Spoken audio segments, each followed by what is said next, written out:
আসসালামু আলাইকুম। এটা হচ্ছে ছাদ। এই ছাদের মধ্যে আমাদের কালেকশনে যা যা আছে, এটা হলো ডালিম গাছ। বেশ কয়েকটা ডালিম গাছ আছে। ডালিম গাছে কিছু গাছে ডালিম ধরেছে, কিছু গাছে আবার ধরে নাই। তার মধ্যে আছে পুদিনা পাতা, আরো আছে আপনার লেবু গাছ। এই যে আরো এখানেও আছে পুদিনা পাতা, এখানে আছে বেগুন গাছ, এখানে আবার ডালিম গাছ আছে। ডালিম গুলো মাশাআল্লাহ একটু বড় হয়ে গেছে।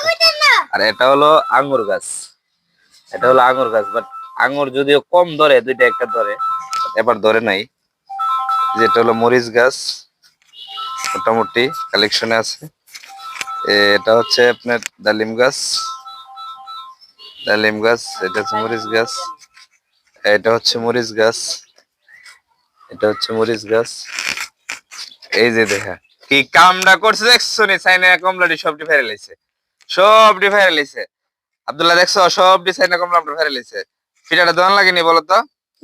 একটা একটা আইলাম হইলে না আব্বু, তুমি পারছো মাশাআল্লাহ। এই যে এটা হলো চাইনা কমলা গাছ। আর কমলা গাছের সাথে একটা লেবু গাছ আছে। এই লেবু গাছটা হলো মানে এটার সাথে এই যে কি যে বলে কলব না কি বলে, এরকম দিয়া বানানো হয়েছে। একই গাছের মধ্যে দুই জাত ফল ধরতেছে। অনেক ভালো লাগলো। আজকের মতো ভিডিওটা এখানেই মন্তব্য। ভালো লাগলে লাইক কমেন্ট শেয়ার দিবেন সবাই। আসসালামু আলাইকুম।